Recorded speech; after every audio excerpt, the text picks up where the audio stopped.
there is, without doubt, a strong need for regeneration. Absolutely. If you look at the office market in Sheffield, although we'd like to encourage people and say that the office market is fairly strong in Sheffield, Yeah. but there is over 1 million square feet in Sheffield city centre, which is actually it's vacant. There's vacancy levels of over 1 million square feet, which is a fairly strong number. And when we're competing against cities like Manchester, Leeds, Birmingham, and for that matter Newcastle, because they're thriving, obviously. I mean, Leeds has just opened a brand new shopping centre, Yes. with over 130 odd shops in there. If you walk down our city centre, if you walk down the mall, we've got the markets are there, but everything else seems to be not happening. The markets are there, but what they demolished half of the city centre, and 3 years down the line, 4 years down the line, there's nothing been developed. I mean, they've just recently started to work on it.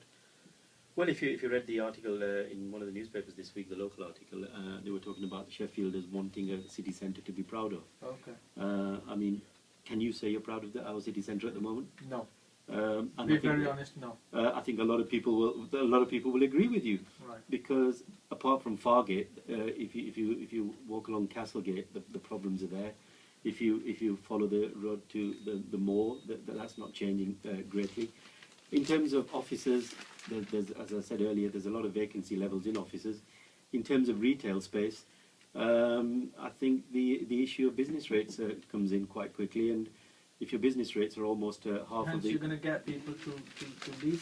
Well, small businesses are not going to be encouraged, are they? I think a lot of small businesses are actually struggling. Say, for instance, your rental level is £15,000 for a shop. Yeah. Your rates liability will be about 7,000 or 8,000.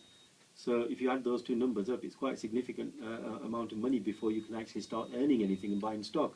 Right. So clearly there is a need for some sort of initiative. One of my concerns has always been with the Sheffield City Council. People, obviously, the councillors that are sat in the council, they don't help the cause, do they? You know, they don't encourage it. The policies. I mean, I've recently London Road has developed quite a lot, and you see businesses, for example, food catering business.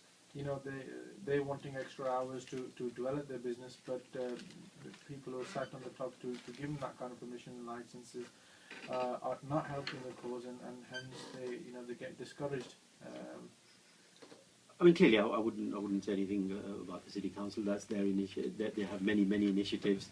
The answer of which is facing you. I mean, you can see for yourself whether those initiatives have actually worked or not. But what I would say is that if you walk down Wilmslow Road in Manchester, which I was there on Monday, Okay. there's the Curry Mile. Every restaurant and takeaway there, Packed out. It is.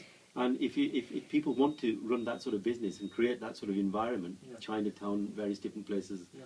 you see in other parts of the country, then clearly Sheffield could take a lead from that. I mean, Ecclesall Road is a very popular spot Yeah. for restaurants and in particular. And sort they of stopped issuing licenses for that, so hence properties are empty up there. Exactly. I mean, that's my view. If people are prepared to invest money in an area, Well, they should encourage it. they should encourage it, because I think we're in a situation where we should be encouraging people to start businesses Okay. and stimulate the market, rather than saying, hang on, we can't have that and we can't have this, which is, in my opinion, rather draconian in thought. But that is purely my opinion. And if you look at the city centre, how many false starts have we had in the city centre of something is going to change? The developments in the city centre, which have been planned for the last 12, 15 years probably, that is still being talked about, and it's been toned down, and people have heard it so many times that they've stopped believing people when they say that the city centre of Sheffield is going to attract a huge amount of investment. In my opinion, it might well attract investment, but not to the levels that I think it should do. Fourth largest city, and